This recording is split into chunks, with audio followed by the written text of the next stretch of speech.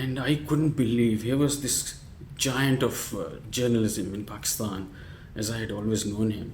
And this was his expression of love and affection for me. So that's something that I'm not going to forget in a hurry. And then to conclude this, I have to say this, that if I have reached this far in life, I owe all of this to the redoubtable ABS. Without him, I would have been nothing. So that's where I end my note with. Thank you all for bearing with me. Goodbye. So تو یہ کامران رحمت صاحب کا expression تھا جو ہم سے share ہوا اور ہم نے بانٹا آپ لوگوں سے. اب وقت کافی ہم لے چکے ہیں، لیکن ابھی ہم اپنا فلور اوپن کرتے ہیں سوال جواب کے لیے ہمارے شرکاء کے ساتھ جو بھی بات کرنا چاہیں، پوچھنا چاہیں.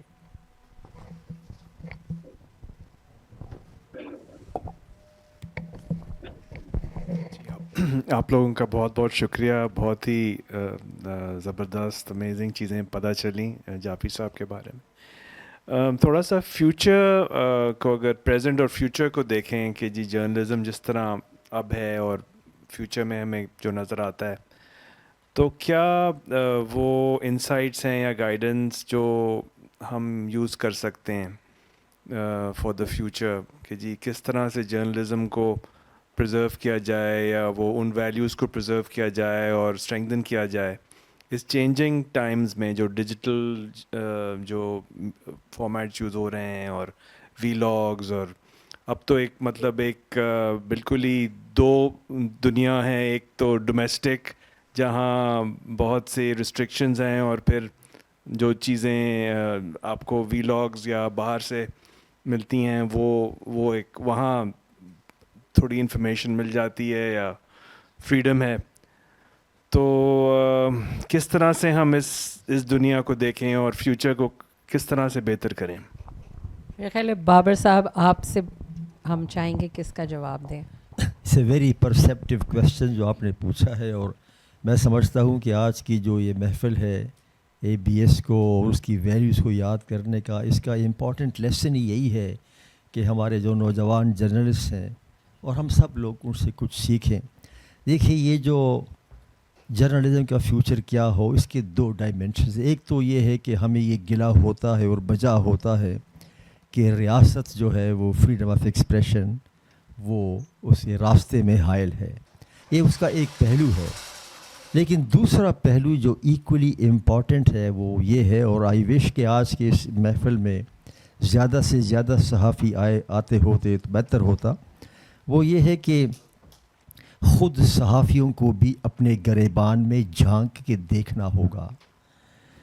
آئی تھنک دیٹ جو over the years, over the past decade جو سب سے بڑا نقصان ہوا ہے apart from what the government and the state does, وہ یہ ہے کہ خود جو لفظ کی جو حرمت ہے جس کا پاس تھا اے بی ایس جعفری کو یا عزیز صدیقی کو یا آئی رحمان کو، لفظ کی وہ حرمت نہیں رہی.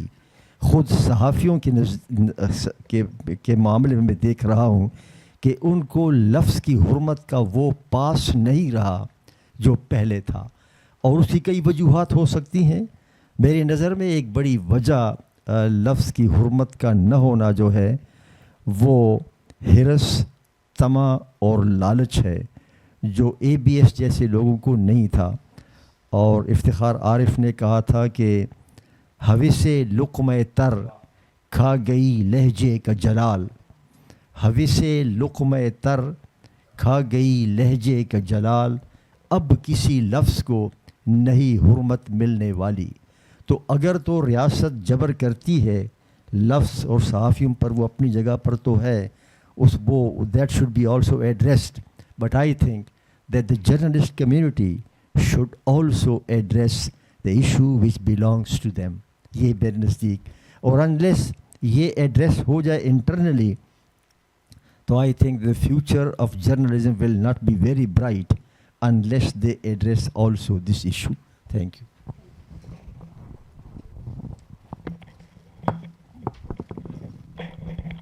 مجھے اچھا لگا آپ لوگوں نے باتیں کی، اور جس طرح آپ نے اے بی ایس جعفری صاحب کے بارے میں بتایا کہ وہ ایک انسٹیٹیوشن تھے، ایک ویلیو اورینٹڈ تھے، انہوں نے اپنے شاگرد پیدا کیے، اچھا لکھا، زندگی کو ریلیونٹ کیا.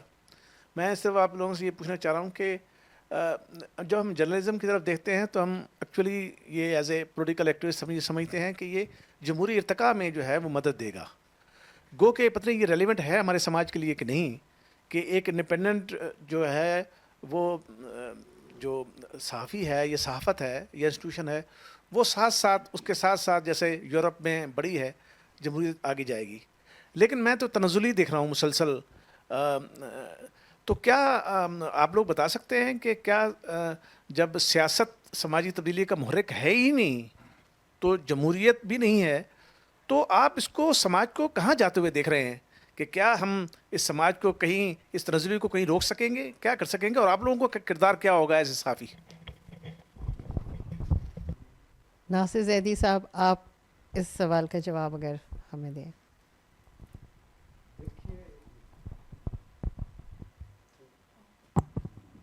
دیکھیے, تنزلی کا جہاں تک تعلق ہے, پوری سوسائٹی جو ہے پاکستان کی وہ تنزلی کا شکار ہے, اور اس میں بڑا رول جو ہے وہ یہاں پہ اتھارٹیرین مائنڈ سیٹ کا ہے کہ پاکستان میں ہم نے کبھی ڈیبیٹ اور ڈائلاگ کے کلچر کو جو ہے نا وہ فروغ نہیں دیا, اور جمہوریت یہاں پہ رہی ہی نہیں کبھی.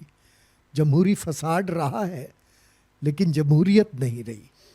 تو جس ملک میں جمہوری رویے نہ ہوں اور جس ملک کے اندر جو ہے وہ ایک خاص قسم کا مائنڈ سیٹ جو ہے وہ ڈیولپ کیا جائے, اور اس مائنڈ سیٹ کو لے کے جو ہے وہ چاہے وہ پولیٹیکل ایلیٹ ہو, چاہے وہ بیوروکریٹک ایلیٹ ہو, چاہے وہ سپرا جو ہائیبرڈ ایک سسٹم ہے وہ ہو, ان سب کی موجودگی میں جو ہے ارتقاء کی بات کرنا جو ہے وہ بڑا عجیب سا لگتا ہے. تو جہاں تک صحافت کا تعلق ہے, صحافت جو ہے وہ ایک آزادانہ ماحول میں جو ہے وہ ارتقاء پذیر ہوتی ہے. جب وہ آزادانہ ماحول نہیں ہوگا اور سینسرشپ ہوگی, غیر اعلانیہ سینسرشپ ہوگی, اور ہر طرح سے صحافت کو جو ہے وہ دبایا جائے گا, تو یہ 1947 سے لے کے آج تک یہی صورتحال ہے صحافت کے ساتھ. اور صحافی جو ہے وہ نہ صرف اپنی پیشہ ورانہ ذمہ داریاں جو ہے وہ ادا کرنے کی کوشش کرتے ہیں, اور ساتھ ہی حکومت کی طرف سے, اداروں کی طرف سے, اور اس مائنڈ سیٹ کی وجہ سے جو ہے وہ جو رکاوٹیں ہیں وہ بار بار پیدا ہوتی ہیں. تو میں یہ سمجھتا ہوں کہ انحطاط پذیری جو ہے وہ ہماگیر ہے. اس ہماگیر انحطاط پذیری کو جو ہے وہ کم کرنے کا ایک ہی طریقہ ہے, اور وہ طریقہ ہے کہ اس ملک میں جمہوری رویوں کو جو ہے وہ ڈیولپ کرنا چاہیے. تو میں یہ سمجھتا ہوں کہ یہ تمام چیزیں اب اگر دیکھا جائے, آپ دیکھ لیجئے کہ مطیع اللہ جان کے ساتھ کیا ہوا. مطیع اللہ جان جو ہے یہ بڑی ریسنٹ ایگزامپل ہے کہ ایک صحافی جو صرف انکوائر کر رہا ہے, انویسٹیگیٹ کر رہا ہے کہ اتنا بڑا کرائسس تھا 1-2-3 دن سے, اس کرائسس میں کلنگ کی باتیں ہو رہی ہیں, سوشل میڈیا پہ بے شمار چیزیں آ رہی ہیں, وہ حقائق تک پہنچنے کی کوشش کرتا ہے, اور اس کو جو ہے وہ منشیات کے کیس میں جو ہے وہ انوالو کر لیا جاتا ہے, غائب کر دیا جاتا ہے. تو یہ ساری صورتحال جو ہے نا وہ لنک ہے اس سارے اس سے. صحافت جو ہے اس پوری جو کمبینیشن ہے, جو ہماگیریت ہے انحطاط پذیری کی, اس میں صحافت بھی اتنی ہی انحطاط پذیری کا شکار ہے جتنا کہ پوری سوسائٹی جو ہے وہ ہے. تو یہ ساری چیزیں جو ہے نا لنک کرتی ہیں, اور میں یہ سمجھتا ہوں کہ جب تک ہم لوگ پاکستان کے عوام جو ہے, پاکستان کے نوجوان, پاکستان کے پالیٹیشنز جو ہیں وہ اس حقیقت کو نہیں سمجھیں گے کہ اس ملک میں رول آف لا, ڈیموکریسی, اور اس ملک میں ڈیبیٹ اور ڈائلاگ کا کلچر کو اگر آپ سپیس نہیں دیں گے تو آئندہ کے لیے بھی اسپیس جو ہے وہ شرنک ہوگی اور ملک جو ہے وہ بہتری کی طرف جانے کی بجائے ایک خطرناک قسم کی انارکی کی طرف جائے گا، جس کا سب لوگوں کو جو ہے تمام جو سیکٹس آف سوسائٹی ہیں ان پہ بھی اثر پڑے گا اور صحافت پہ بھی اثر پڑے گا۔ کویسچن، آپ نے بتایا کہ censorship, and we all know censorship جو ہے وہ امپیکٹ کرتی ہے صحافت پر، بائس جو ہے وہ کتنا جو ہے امپیکٹ کرتی ہے، کیونکہ اب ہمیں جو بھی صحافت نظر آتی ہے بائس ضرور نظر آتا ہے، تو how does bias impact journalism? اس کا جواب میں جی آپ بھی دیں اور ہم ناظر محمود صاحب سے بھی چاہیں گے۔ اگر آپ میں یہ سمجھتا ہوں، دیکھیے بائس جو ہے نا، بائسنس جو ہے وہ ریلیونسی کے ساتھ ہے کہ جو پروفیشنلزم ہے وہ تو اگر انسٹیٹیوشنز، میڈیا جو ہے ایز انسٹیٹیوشن گرو کرے گا تو پھر پروفیشنلزم آئے گا، اور اگر میڈیا جو ہے وہ منڈی بن جائے گا، بزنس کی طرف جائے گا، اور ایڈیٹر جو ہے وہ مالک ہوگا، تو پھر نہ انڈیپینڈنس رہے گی اور نہ ہی فری جرنلزم کا فروغ ہوگا، نہ ہی آبجیکٹو رپورٹنگ ہوگی۔ تو یہ صورتحال اس وقت موجود ہے کہ ہائیبرڈ رجیم میں ہم رہ رہے ہیں۔ ہائیبرڈ رجیم نے جو ہے ہر چیز کو کنٹرول کیا ہوا ہے، اخبار بھی کنٹرول میں ہے، الیکٹرانک میڈیا بھی کنٹرول پہ ہے، بے شمار لاز جو ہیں وہ موجود ہیں اس کو کنٹرول کرنے کے لیے۔ تو اس صورتحال کے اندر جو آپ کا کویسچن ہے بائسنس کا، وہ کویسچن جو ہے وہ میرا خیال ہے کہ اگر انسٹیٹیوشنز جو ہیں وہ پراپرلی فنکشن نہیں کریں گے تو پھر ایک آزادانہ رپورٹنگ کا اور آزادانہ جرنلزم کا کنسیپٹ جو ہے وہ کویسچن مارک ہی رہے گا۔ بالکل، تو بس ہم اپنے ریفرنس کو اب اختتام پہ پہنچاتے ہیں، اور اس کو منعقد کرنے کے لیے میں شکر گزار ہوں بلیک ہول کی ٹیم کی، اور اپنے محترم مہمانوں کی، اور اپنی بڑی بہن سمن جعفری کی شکر گزار ہوں۔ سمن اب بحرین میں ہوتی ہیں، انہوں نے دی ٹریبیون میں ABS کے ساتھ ہی اپنا کریئر شروع کیا تھا اور پھر دی نیوز میں رہیں کافی وقت۔ تو آپ سب کی آمد اور آپ سب کی حوصلہ افزائی کے بغیر یہ ریفرنس ممکن نہیں تھا۔ اور آخر میں یہی کہنا چاہوں گی کہ جس طرح سے ناصر زیدی صاحب نے بار بار نشاندہی کی، اور ہمارے اور شرکا نے بھی، کہ جرنلزم کی جو نارمز، جو بنیادیں دی گئی تھیں، اور جہاں آج جرنلزم کھڑی ہے تو وہ کافی شاید کھوکھلی ہو چکی ہیں، لڑکھڑا رہی ہیں، لیکن ضروری یہی ہے کہ ہم اپنے ان انسٹیٹیوشنز جیسے جو ہمارے ویٹرنز گزرے ہیں ان کو یاد رکھیں، اور ان اقدار کو ریوائیو کرنا بھی نہیں کہوں گی، میں کہوں گی کہ ان کو ہم کوشش کریں کہ ہم انہیں لے کے چل سکیں، سر اٹھا کے لکھ سکیں، اور آنے والی نسلوں کو کچھ ایسے الفاظ دے جائیں لکھ کے جس سے وہ الفاظ کی حرمت اور اپنا سماج اور جمہوریت کو پہچان سکیں۔ Thank you very much every one.